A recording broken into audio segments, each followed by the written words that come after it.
Hello lovely, it is Kaylee here and I'm sharing how I customize my pocket page notebook in this video. This is how it came. It's got a pretty plain cover, which means you can decorate it, and I knew immediately that I wanted to have a hole punch right in the middle, and I've been wanting to do this a while in my notebooks, and so I did it. Yay!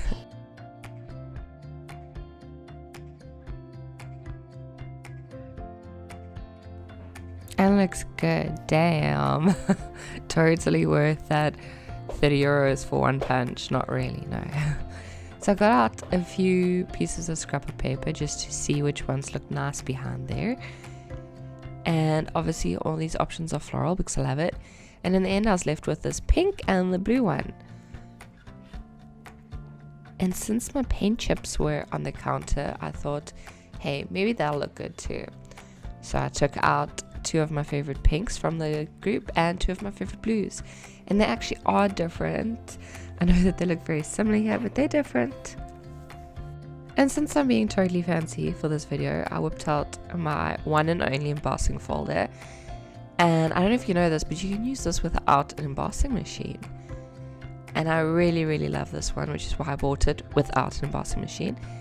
And all you need to do is you apply really hard pressure to it. And hello, look at that.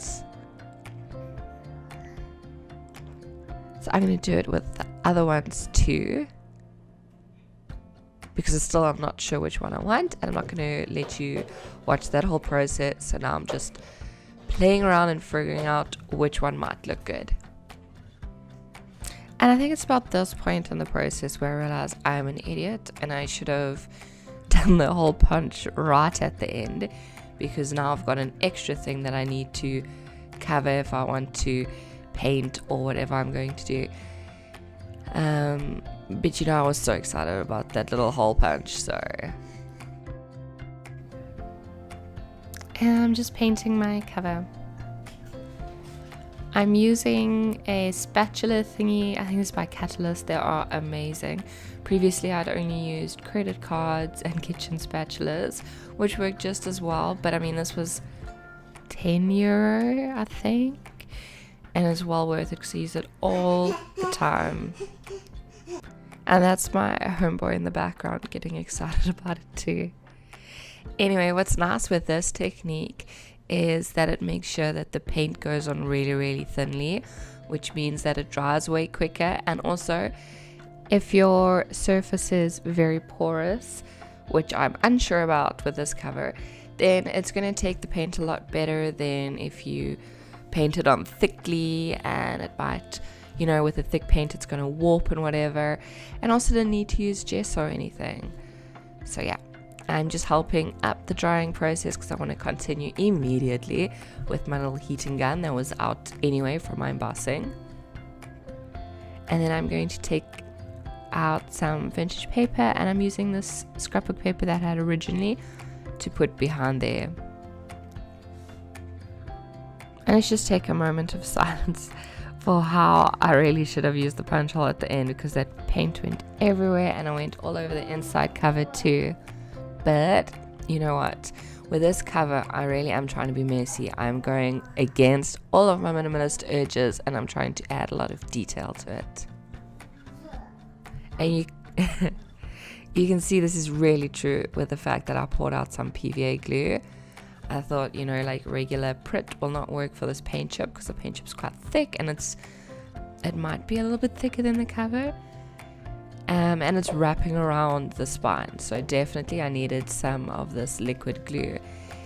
And this is just like regular kids glue. It came in a 1 liter little container.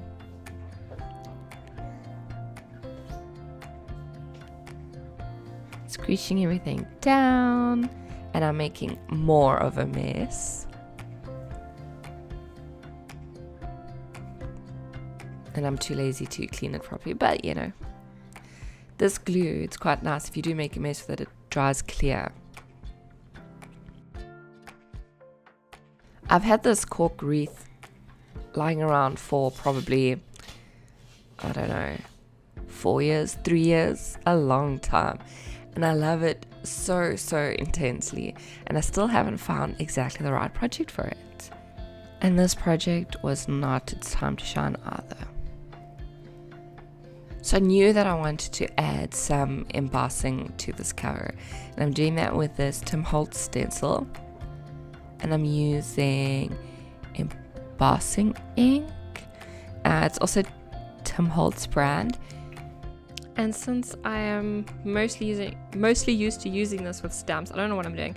So I'm just making sure that I get some of that liquid that's in there, little stamp thing, into there.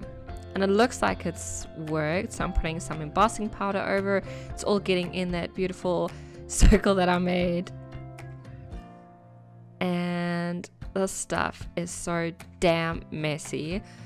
So I'm getting that clean as soon as I'm able to, because I promise you, if you use this once, the stupid embossing powder, you're going to get it in absolutely everywhere. You're going to get it in your hair, in your clothes, all over your house. It's never going to leave you.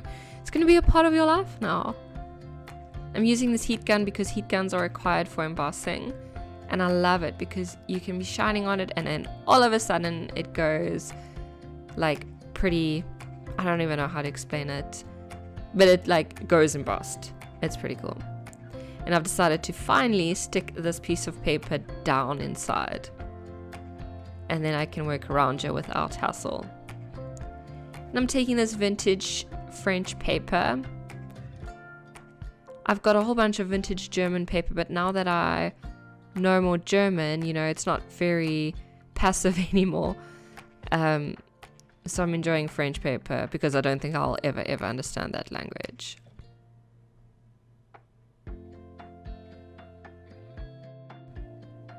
And I really could have prepared for the gluing and all that stuff a bit better by having some papers down. But apparently I'm living the craft YOLO life. I must say, this cheap glue, as cheap as it is and as messy as it is, it's really perfect for sticking down really thin pieces of paper and making sure the edges are all stuck down nicely.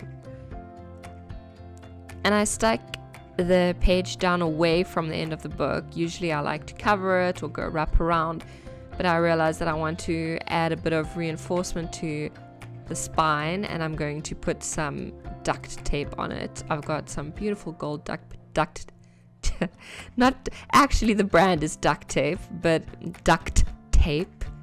I've got that, so I'm just leaving a space because I want to get as much of this vintage papery goodness as I can. And I went to fetch a doily. I'm adding it in here.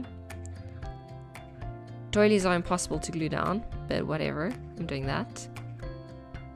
I could have done it at the rest as well, because as I said, it dries clear, but I'm lazy. And also I want to keep working. And you can see there my camera cut out. I don't even know what happened. The battery was fine, everything was fine. It just decided, you know, it doesn't feel like working anymore. Let's not work.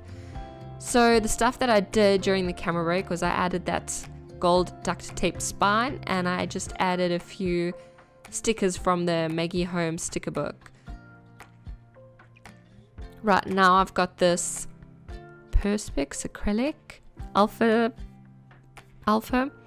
and I wanted to hang there kind of in the little hole, and so I'm trying it to be like, I'm trying to tie it down like this. I could glue it down, but I didn't feel like doing that. I felt like doing something a bit special and something that had more effort in, which I guess is my whole theme with this journal cover, is just to put a whole bunch of effort into everything. The other thing that I did when the camera cut out is I drew a little circle around my circle. I drew a little wreath. And I just did that with a plain pen. You can still see it still in the image there. It's not a fancy pen. It writes perfectly on acrylic. It writes on whatever I wanted to write on, really.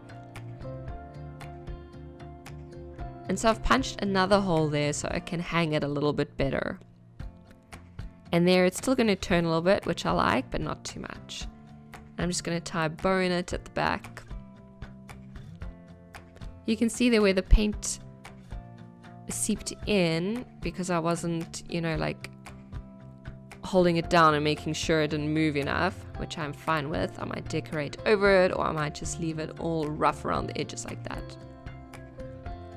Obviously, I am going to add some lace border, and I thought about sewing it because, again, putting all the effort in.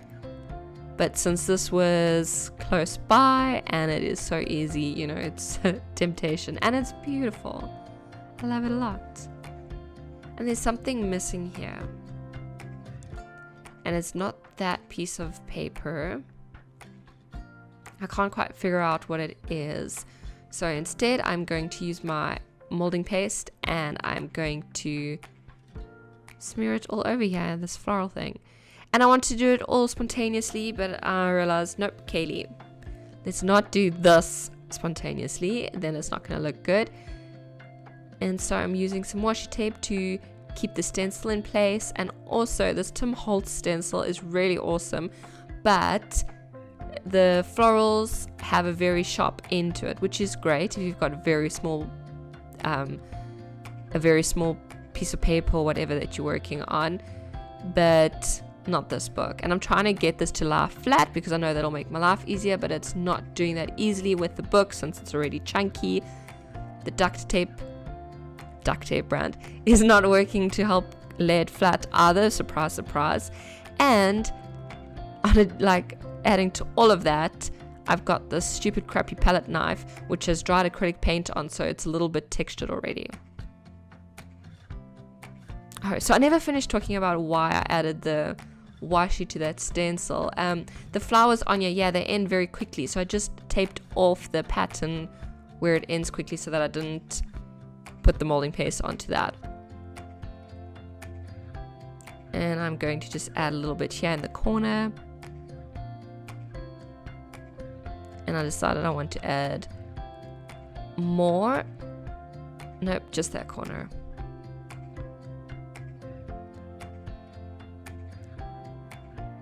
And now I have the stuff everywhere. And so I'm just wiping it on my pants. And let's add some to the back. You can see the back ended up quite busy with that doily, and looking back at it now, I think I would have not done the doily. But that's okay. I suppose this cover, again, is me trying to step out of my comfort zone, not be a minimalist, and try and add a whole bunch of depth and detail to it. I whipped out that tiny little piece of a spatula because I wanted something a bit smoother for when I'm smoothing down the paste. And as I'm smearing it around, I'm realizing, hey, the middle of this little palette knife is quite great. So I'm using that just to get it smooth. This palette knife is part of a set that I got from Amazon. I think it was €1 for about 8 of them. It was very cheap, and it is life-changing. Truly. Even without the paste, I use it for a whole bunch of things. Mixing paint. Yeah. Okay, that's not a whole bunch of things. I can't think of more examples. And there you can see the stencil, how it ends very sharply at the end, which is not my favorite. And I love these stencils so much. I wish they could have just ended a little bit less sharply. But I think I'm going to add a line of something else there. And I've got this postcard. I bought it actually this week. I got it from eBay, and it's got the flower for my son's month. And I was inspired to buy it by Johanna because of her pieces class. And she speaks a lot about symbolism and stuff. So I'm always on the lookout now for his birth flower. And he's lucky because it's a really pretty flower. Or I'm lucky, I suppose. I wonder if he will ever make art with it. But for now, I'm making art with it, and I'm happy to. Also tried to channel the flowers with the little doodled flowers on the book cover. Luckily, they work quite well for someone like me who cannot draw flowers. Not yet, anyway. I haven't tried. I'm using the heat gun to try and set this a bit so that I can finish this cover, finalize it. But I think that it is already very, very busy for my style. Definitely channeled my inner Johanna here. I think watching her pieces class has definitely rubbed off on me. I want to write something on the journal, but I can't quite figure out where. It is already really busy for me. So I'm just going to outline the molding paste over here, all these flowers, and then I get completely over it because the molding paste is a tiny bit wet still, and then I just give up halfway through. And I'm actually happy with it still, strangely enough. I might do something over it a little bit later, but for now, yeah, no, I can't bring myself to keep doing that.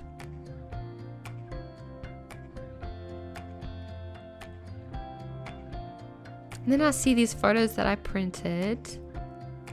I printed them to use, but I think that they would work quite nicely in that little gap there. I can make a page with the photo a bit later. That's not going to work out.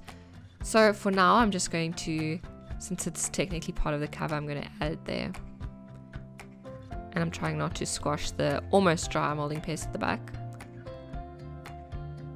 And my gosh, my desk is messy now. But I think I'm done. And here's a closer look at all the detail. I mean, this is by no means very detailed, but for me it is super detailed. I don't think I've ever made anything this busy and this layered before. And I'm happy with it. I think it's still a little bit minimalist. Like, very, very, very little bit. Maybe in the fact that there's like 5 centimeters of plain space here. But yeah, thank you so much for watching. I hope this has inspired you maybe to do some journal covers or altered book covers, or maybe just to try a different style, try new things.